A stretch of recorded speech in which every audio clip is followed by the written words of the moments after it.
राधा स्वामी।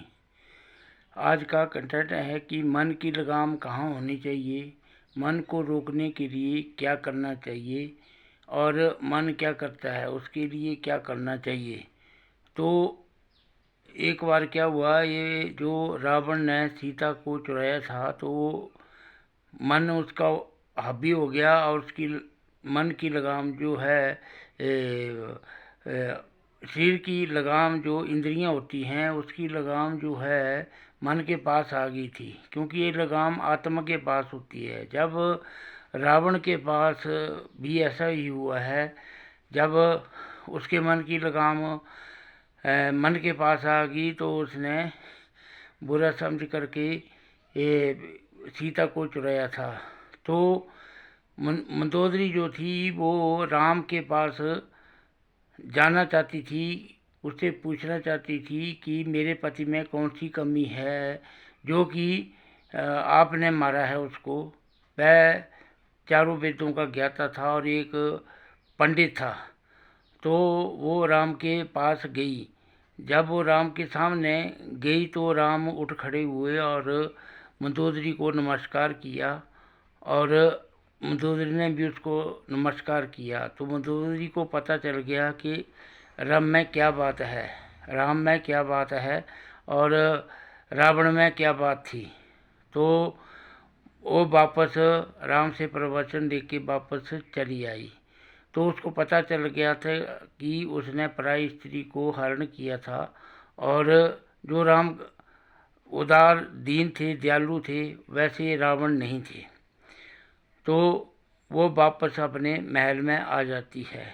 तो मन जो है, जो शरीर को चलाने वाला इंद्रियां होती हैं, वो उनका जो घोड़ा होता है उसकी लगाम आत्मा के पास होती है। आत्मा उस लगाम को खींचती है तो कोई बुरा काम नहीं होता है और आत्मा के हाथ में सब बागडोर होती है। परंतु ये लगाम अगर मन के पास चली जाएगी तो मन कई उपद्रव करता है। जैसे जहाज उड़ता है वैसे जहाज की तरह घोड़ों को उड़ाता है और सब जगह मुंह मारता है और घूम फिर के आ जाता है। तब मन को बहुत शांति होती है। मन बहुत ही डेंजरस है। तो इस मन को कैसे काबू किया जाता है? इस मन को काबू करने के लिए एक ही तरीका है कि अपने घर में जो है कथा, कोई प्रवचन, कोई सत्संग या साधुओं की मंडली में जाओ, जहाँ साधु संत होते हैं, तो उनके पास जाकर जो है मन शांत हो जाता है। क्योंकि उधर सत्संग की बातें चलती हैं, सच्ची बातें चलती हैं और मन उधर नहीं भटकता है। वहाँ बुरा आदमी कोई नहीं होता है। तो एक बार ऐसे ही एक राजा था, तो उसने एक बकरी को बुलाया और उसके सामने घास के पत्ते डाले तो बकरा खाता गया। मन भी ऐसे ही है, एक तरफ खाता जाता दूसरी तरफ मींगने करता जाता है। तो बकरे का पेट नहीं भर रहा था, वो कितने भी खाता तो उसका पेट नहीं भरता। राजा हैरान हो गया कि ये क्या हो रहा है। तो अपने दरबारियों से कहा कि इसको किसी के पास दे दो, उधर इसकी ट्राई करो। तो एक आदमी उस बकरी को ले गया, वो भी ऐसे पत्ते डाल रहा था, पत्ते खाता और फिर उसका पेट नहीं भरता, एक तरफ मींगने करता जाता। और उस बकरी को दूसरे दिन वो आदमी जो है राजा के पास ले आया और बोला ये मेरे बस का रोग नहीं है राजा साहब, ये तो कोई उस महफिल में कोई सत्संगी बैठा था। तो उसने बोला साहब इस बकरे को मेरे को दे दो और कल इसको हम ले आएंगे, पत्ता नहीं खाएगा। वो अपने घर में ले आएगा और उसको पत्ता आगे रख देता है और एक डंडा लिया। जब वो पत्ते को मुंह मारने लगता तो उसको पीछे से डंडा मारता तो बकरा पत्ता नहीं खाता। पूरी रात उसको पीटता और वो जैसे वो मुंह मारता तो उसको डंडा मारता। तो दूसरे दिन वो राजा के पास बकरी को ले आया। राजा ने पत्ते लिए और बकरी को डाले। तो बकरे ने पहले उस सरसिंह को देखा कि इसके हाथ में डंडा, ये अभी मारेगा। तो उसने पत्ता नहीं खाया और मुंह दूसरी तरफ फेर लिया।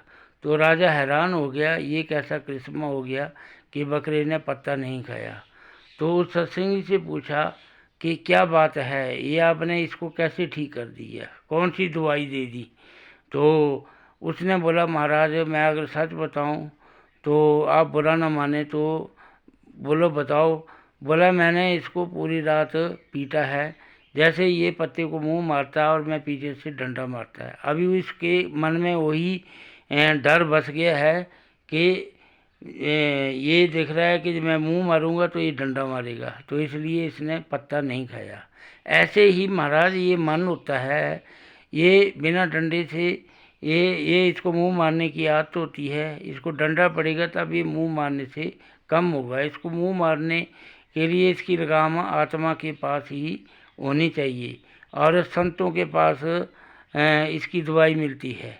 तो संत क्या होते हैं? संत वही होते हैं जो नेक दिल वाले होते हैं और करुणा से भरे होते हैं, दयालु होते हैं, दूसरों की भलाई करते हैं और उनको अगर कोई बुरा भी बोल देता तो भी वो बुरा नहीं मानते हैं, किसी की चुगली निंदा नहीं करते हैं।